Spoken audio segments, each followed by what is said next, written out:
V torek, 15. junija ob 17:30 se je v konjiškem kulturnem domu odvijala glasbena prireditev z naslovom Vrtec poje.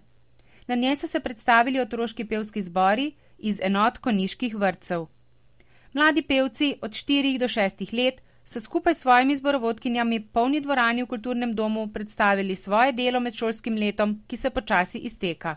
S prispevki obiskovalcev bo omogočen nakup električne klaviature, ki jo za razvoj glasbenega petja v vrtcih še kako potrebujejo v vseh enotah, je svoje pozdravne besede zaključila vršilka dolžnosti ravnateljice Danica Šuc in se zahvalila prisotnim staršem, sorodnikom, sosedom in vsem ljubiteljem otroškega petja.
Revijo vrtcev je s svojim zvenečim glasom popestrila domačinka, mezzosopranistka Andreja Obrul, skladbo Benjamina Ipavca Če na poljane rosa pade, ob klavirski spremljavi Monike Kerovec-Korošec.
Mladinski pevski zbor vrtca Slovenske Konjice sestavljajo strokovne delavke vrtca, ki jih druži veselje do petja. V mesecu aprilu letos so se skupaj z zborovodkinjo Moniko Kerovec-Korošec predstavile tudi na 6. kulturnem dnevu vrtcev v Beltincih. Na tokratni prireditvi v Konjicah pa so za zaključek zapele vsem znani Zdovčev konjiški valček in povabile goste v dvorani, da zapojejo z njimi.